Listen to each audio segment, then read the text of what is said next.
दोस्तों नमस्कार, जय श्री कृष्णा। आज हम एक नया संप्रदाय पढ़ रहे हैं। संप्रदाय है निरंजनी संप्रदाय। निरंजनी संप्रदाय की स्थापना की थी हरिदास जी ने। बहुत बार क्वेश्चन आ रखा है क्योंकि इनके नाम से ये संप्रदाय नहीं है। निरंजनी संप्रदाय हरिदास जी, और इनका जन्म गाँव हुआ हरिदास है डीडवाना। डीडवाना कहाँ है? डीडवाना के काप डोद गाँव के अंदर। और डीडवाना है कहाँ? ये नागौर के अंदर। तो शुरू करते हैं हम निरंजनी संप्रदाय।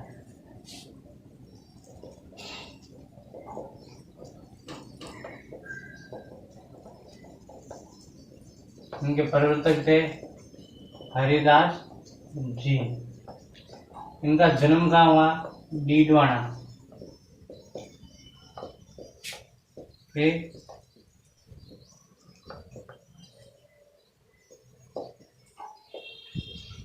कापडोद ग्राम के अंदर, डीडवाना के कापडोद ग्राम के अंदर इनका जन्म हुआ था। ये है कहाँ? डीडवाना, नागौर के अंदर है ये। इनके उपदेश है राज प्रकाश नाम के ग्रंथ के अंदर। उपदेश की बात करें तो एक तो उपदेश है इनके राज प्रकाश नाम की एक ग्रंथ है, उसके अंदर बुक के अंदर एक है हरि पुरुष। इसके अंदर इन दोनों के अंदर इनके उपदेश दे रखे हैं। ये अपने उपदेश दिए थे और उन्हीं उपदेशों के ग्रंथों के नाम है। इनके अन्वय दो प्रकार के होते हैं। इनके अन्वय दो प्रकार, एक नींद और एक गर्भारी। अनुयायी दो प्रकार के होते हैं। एक होता है निहंग और दूसरा है गर्भारी। इनके अन्वयी है, दो तरह के अन्वयी है, एक तो निहंग है और एक गर्भारी है। ये निहंग और आगे भी आएगा, हम जब दादू पंथ पढ़ेंगे उसके अंदर भी ये निहंग आएगा। ये था अपना निरंजनी संप्रदाय। छोटा सा है। कहाँ जन्म? डीडवाना के कापडोद ग्राम के अंदर, डीडवाना नागौर के अंदर। और उपदेश है राज प्रकाश हरिपुरुष और अन्य ये दो प्रकार निहंग और गर्भारी। ये था अपने निरंजनी संप्रदाय। स्थापना हरिदास ने की थी। दादू पंथ की बात करें तो दादू पंथ किसने चलाया था? दादू दयाल ने। तो शुरू करते हैं दादू पंथ।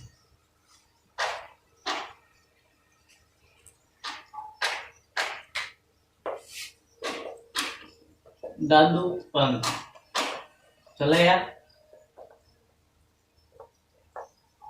दादू दयाल ने। पीठ पूछ ले तो नरेना। नरेना कहाँ है? जयपुर के अंदर पीठ है इनकी नरेना। नरेना कहाँ है? जयपुर के अंदर। बहुत बार क्वेश्चन आ रखा है ये नरेना वाला। और पीठ है नरेना जयपुर के अंदर। ये एक पहाड़ी पर बना हुआ नरेना। किसे? भेराण पहाड़ी पर। कहाँ बना है नरेना? भेराण पहाड़ी पर।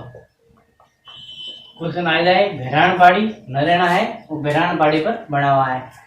आगे हम बात करें तो इनके पुत्र थे। दादू दयाल जी के दो पुत्र थे, एक तो है गरीबदास, एक मिस्किन दास। एक है दादू दयाल जी के पुत्र, एक तो है गरीब दास, जो आगे बन के उनके उत्तराधिकारी हुए थे गरीबदास जी। एक है मिस्किन दास। ये दो इनके पुत्र थे। इनके जितने भी ये ग्रंथ है वो किस बोली के अंदर है? तो जयपुर के आसपास आपको पता है ढूंढाड़ी बोली बोली जाती है। हम बोलियों के अंदर पढ़ा था। सबसे पहले कला संस्कृत हमने बोलियां शुरू की, तो उस चीज के अनुसार अपन देखें तो जयपुर के आसपास बोली है तो ढूंढाड़ी। तो इनके जितने भी उपदेश है वो किसके अंदर है? ढूंढाड़ी बोली में उपदेश है। ढूंढाड़ी बोली में संग्रहित है।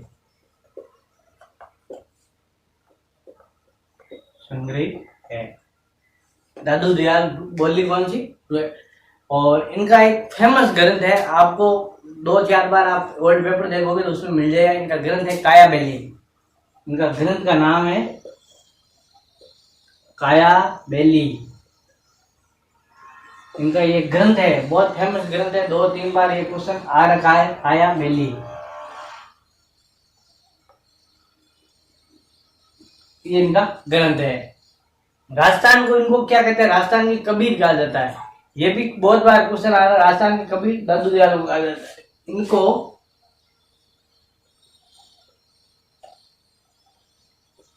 राजस्थान का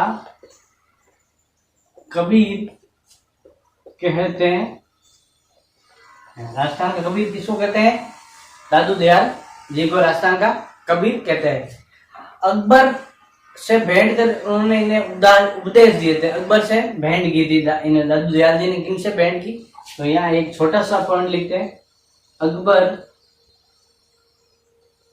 से भेंट की, मतलब अकबर के टाइम थे ये। दादू दयाल किसके समय थे? अकबर के टाइम। और अकबर से भेंट करके अकबर को क्या दिए थे? उपदेश दिए थे। इनकी शाखाएं कितनी है? 2। एक तो नागा और एक निहंग। इनकी 2 शाखाओं में बंट रहा है। दादू पंथ कितनी है? शाखा कितनी? 2। एक तो है नागा और दूसरा है निहंग। ये निहंग अपने अभी पहले वाले संप्रदाय के अंदर ही पढ़ा था, वही निहंग। इनकी एक आपको मैं बता दूं, वो लिखने की जरूरत नहीं है। ये आपको जब भी दादू दयाल जितने भी आपको कभी मिलेंगे, जहां भी आपको मिलेंगे, तो ये क्या करेंगे? सतराम। सतराम बोले तो समझ जाना आप किस संप्रदाय से? दादू दयाल से, यानी दादू पंथ से संबंधित है। और ये बोलते तो सतराम है। इनके हाथ के अंदर एक सुमरिनी नाम रखते हैं। सुमरिनी एक वाद्य यंत्र है, वो इनको हाथ में रखते हैं और बोलते हैं सतराम।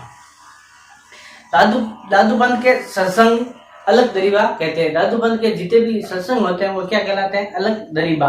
तो ये भी और लिख लेते हैं।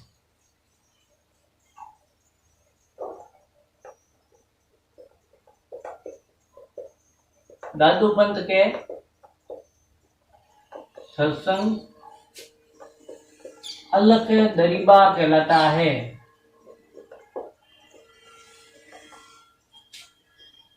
सत्संग जो भी होते हैं इनके क्या कहलाते हैं? अलग दरीबा। शिष्य पूछ ले इनके, बखना जी।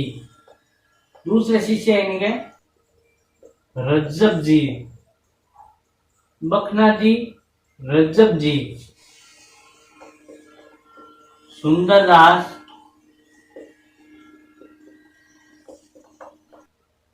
माधोदास आदि। इनके जो मेन शिष्य है मैंने वो आपको लिखा दिए। बखनाथ जी, रज्जब जी, सुंदर जी और माधोदास। इनके कुल कितने शिष्य बात करें तो अन्य मैंने इत्यादि लिख दिए, तो इनके कुल 152 शिष्य थे। इनके अंदर कुल शिष्य पूछ ले इनके दादू पंथ के तो कितने? दादू दयाल जी के 152 शिष्य थे। तो कुल शिष्य कितने थे? 152। इन 152 के अंदर अलग अलग बंटे 100 शिष्य तो थे गृहस्थी। इसके अंदर क्या थे? गृहस्थी।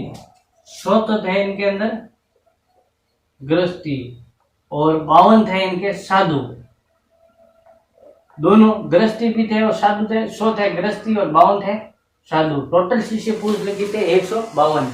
और यही 52 साधु है, ये दादू पंथ के 52 स्तंभ कहलाते हैं। गृहस्थी को आपको ही पता है, गृहस्थी घर गृहस्थी है, तो सबसे मजबूत क्या है? 52।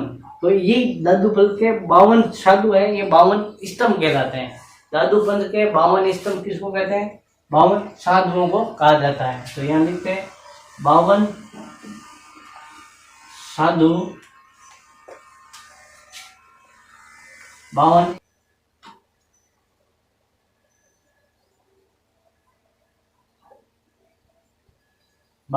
स्तंभ कहलाते हैं।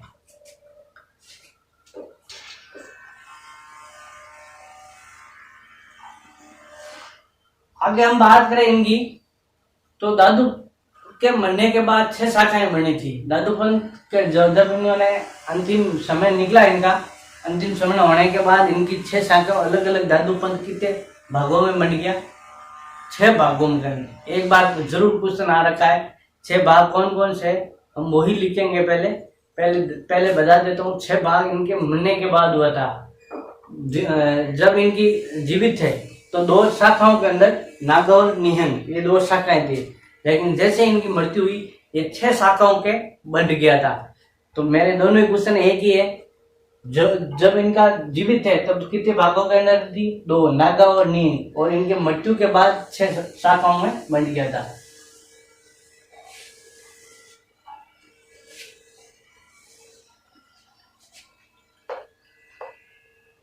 इनकी मृत्यु के बाद 6 शाखाओं में बंट गया। दादूपंथ कितनी शाखाओं में? 6 शाखाओं में बंट गया। अब हम लिखते हैं 6 शाखाएं एक एक करके। तो सबसे पहली शाखा है खालसा। सबसे पहली शाखा कौन सी है? खालसा। ये शाखा है। इनका इस शाखा का मुख्य स्थान क्या है? नरेना। इस शाखा का मुख्य स्थान क्या है? मुख्य स्थान। यह शाखा मेन थी, नरेना। और इनका मुखिया इनके ही पुत्र गरीबदास जी को बनाया गया। तो यह हम लिखते हैं मुखिया गरीबदास। गरीबदास, इनके मुखिया का नाम क्या था? गरीबदास। सबसे मेन शाखा बोलते कौन सी? खालसा। ये आपको याद जरूर रखनी है। नंबर 2 शाखा सुंदरदास, नहीं नागा। खालसा नागा और इसका मुखिया था सुंदरदास। जो हमने इनके शिष्य पढ़े थे सुंदरदास, वही है सुंदरदास। नागा शाखा का मुखिया कौन था? सुंदरदास। ये जयपुर के अंदर दाखिली सैनिक के रूप में कार्य करते थे।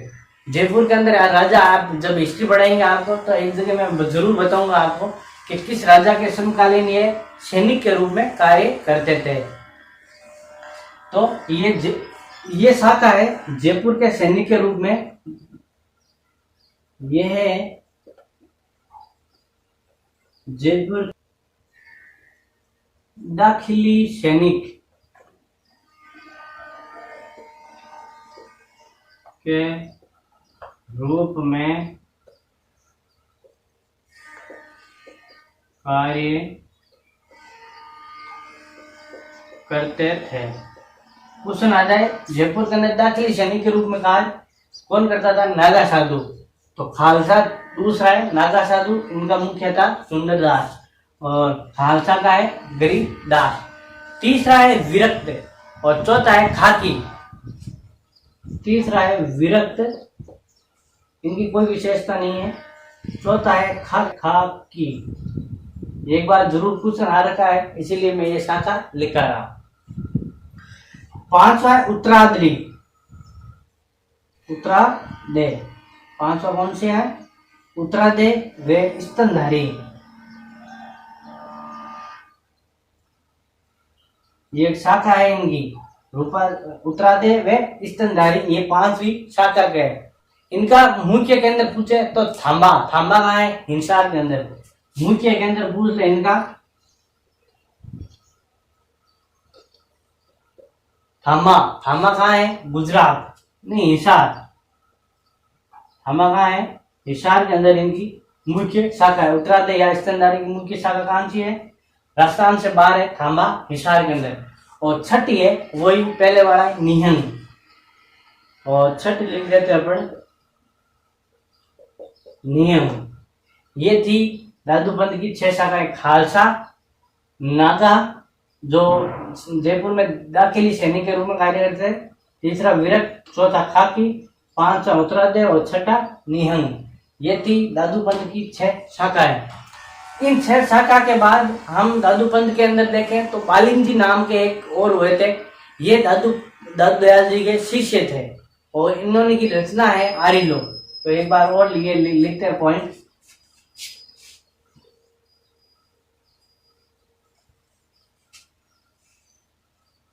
बालिन जी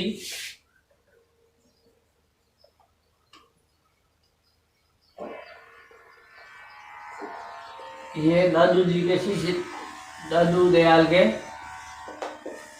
शिष्य थे और इनकी रचना बहुत बालिन जी की रचना बहुत बढ़िया है ये बुक ग्रंथ। आरिलो फेमस है, इसलिए ये लिखा दिया। आरिलो इनकी बालन जी की रचना क्या कहलाती है? आरिलो। ये था अपना दादू पंथ, जिसको हमने बहुत अच्छे से किया है। अगला संप्रदाय, हम नेक्स्ट संप्रदाय पर है नवल संप्रदाय। नवल संप्रदाय कहाँ है? नवल संप्रदाय हसलोवा गांव नागौर के अंदर, और मुख्य स्थान कहाँ है? जोधपुर के अंदर।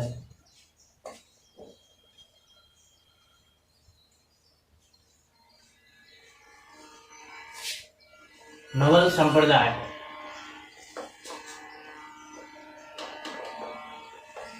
नवल संप्रदाय कहाँ है? मुख्य स्थान तो पूछे कहाँ है? जोधपुर के अंदर। और अगर पहले नवलदास प्रवर्तक है, नवलदास। ये नवलदास कहाँ है? कहाँ के थे? कहते हैं हंसोलाव ग्राम कहाँ है? ये नागौर के अंदर है। हंसलोव ग्राम कहाँ है? नागौर। ये वहां कहते हैं ये नवलदास जी। इनका जन्म हुआ था हंसलोव ग्राम नागौर के अंदर, यहाँ लिख देते हैं जन्म। और नवल संप्रदाय की मुख्य पीठ कहाँ है? तो मुख्य पीठ जोधपुर।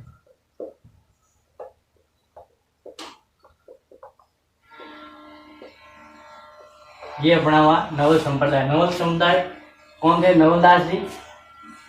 नवलदास जी जन्म पूछ ले तो हंसलोव गांव का है, नागौर के अंदर, और मुख्य पीठ जोधपुर के अंदर। इसके अंदर एक क्वेश्चन पूछा था, नवल संप्रदाय कहाँ का है? जोधपुर के अंदर ये है। फिर आता है गुर्जर संप्रदाय। छोटे छोटे संप्रदाय है, हमको इसको लिख लेते हैं एक बार शॉर्टकट के अंदर। गुर्जर संप्रदाय। गुर्जर संप्रदाय कौन प्रवर्तक कौन थे? संत दास जी। गुर्जर संप्रदाय प्रवर्तक बोले तो संत दास जी, इनका नाम था संत दास जी। और इनकी पीठ पूछ ले तो दांतेड़ा। दांतेड़ा कहाँ है? भीलवाड़ा में। दांतेड़ा कहाँ है? भीलवाड़ा। दांतेड़ा मुख्य पीठ कहाँ है? दांतेड़ा भीलवाड़ा के अंदर। ये तो बना गुर्जर संप्रदाय। फिर आता है तेरापंथी संप्रदाय। तेरापंथी संप्रदाय, ये छोटे छोटे संप्रदाय। ये भिकन जी महाराज तेरापंथी संप्रदाय के प्रवर्तक कहा जाता है। ये देखो नाम से पता चलता है तेरापंथी संप्रदाय जैन संप्रदाय है, जैन धर्म से संबंधित है। तो इसको लिख लेते हैं अपन, जैन धर्म से संबंधित। जैन धर्म से संबंधित तेरापंथी संप्रदाय भिकन जी, और किससे संबंधित है? जो जैन धर्म से संबंधित है। फिर आता है संत पिंपा, गागरोन झालावाड़। संत पिंपा कहाँ पर रहते? गागरोन झालावाड़। बचपन का नाम प्रताप सिंह था इनका, एक बार इसको लिख देते हैं। संत पिंपा दर्जी समुदाय के आराध्य देव कहलाते हैं। संत पिंपा का जन्म हुआ था गागरोनगढ़ कहाँ है? झालावाड़। गागरोनगढ़ का दुर्ग कहाँ है? झालावाड़। गागरोन झालावाड़। बचपन का नाम पूछ ले इनका,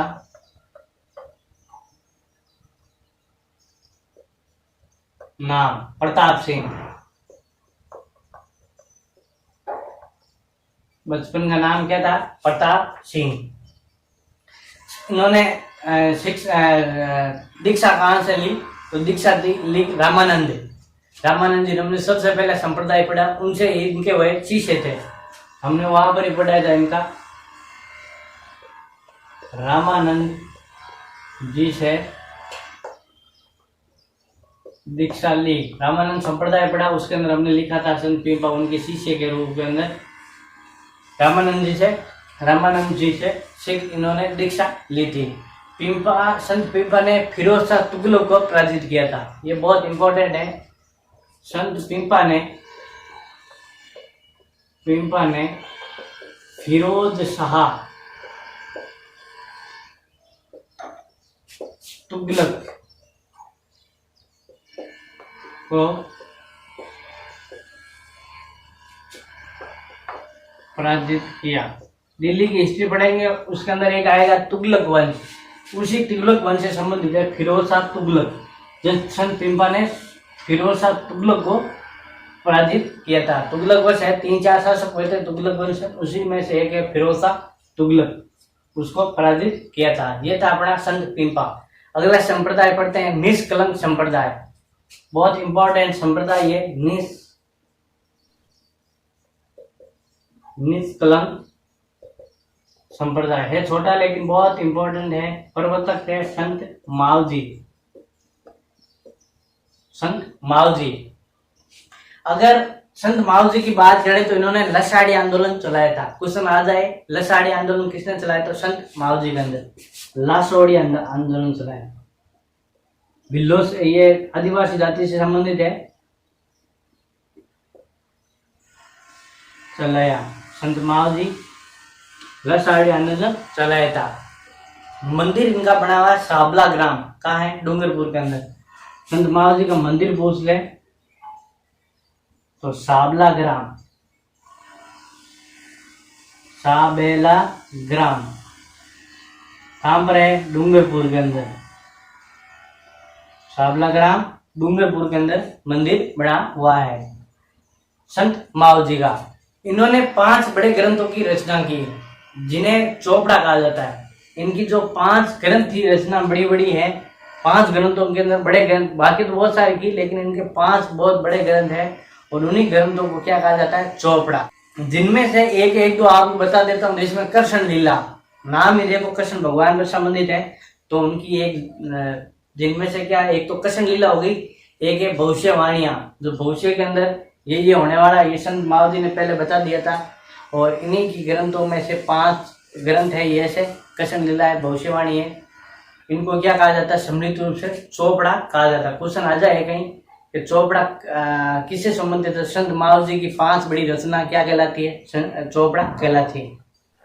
इसके अंदर निष्कलंक संप्रदाय के अंदर एक भजन गाया जाता है, उस भजन का नाम है प्रभातिया। तो ये लिख लेते हैं अपन, इस संप्रदाय में, इसमें प्रभातिया भजन गाया जाता है।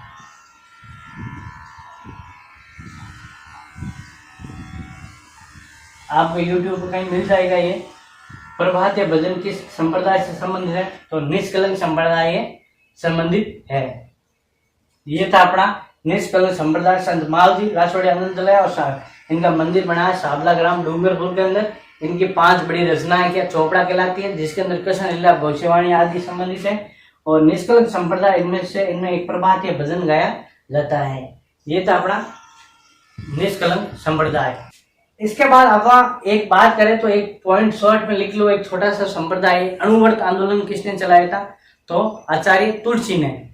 अणुव्रत आंदोलन, ये 2-3 फैक्ट चीज है, ये लिख देते हैं। इसके साथ हमारा संत संप्रदाय समाप्त हो जाएगा।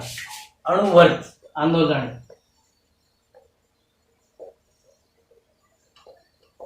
अणुव्रत आंदोलन किसने चलाया था, आचार्य तुलसी जी ने। कब चलाया था, 1949 के अंदर अणुव्रत आंदोलन चलाया था। इसके बाद अणुव्रत के बाद में एक और है उंदरिया पंथ। उंदरिया पंथ किस संबंधित है, तो भीलों से। बहुत बार क्वेश्चन आ रखा है, उंदरिया पंथ संबंधित है किससे, भीलों से, भील जाति से उंदरिया पंथ संबंधित है। एक आता है कुंडा पंथ, ये भी लिख लेना, कुंडा पंथ। कुंडा पंथ, उंदरिया पंथ बहुत बार आ सकता है। कुंडा पंथ ये चलाया था मल्लीनाथ जी ने।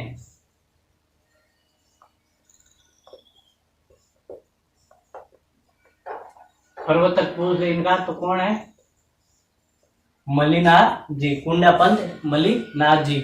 आगे हम बात करें एक और संप्रदाय की, तो परिणामी संप्रदाय। परिणामी संप्रदाय के प्रवर्तक कौन थे, तो प्राणनाथ। इनका पीठ का है जयपुर, और एक और है मध्य प्रदेश के अंदर।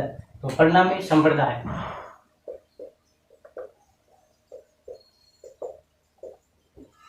परिणामी संप्रदाय, प्रवर्तक थे प्राणनाथ।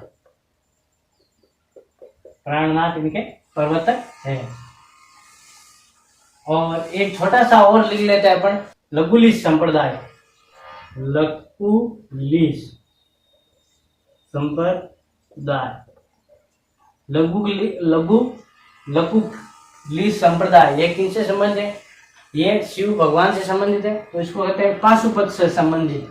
और ये शिव का 28वां अंतिम अवतार, शिव जी के कितने अवतार हुए थे? 28।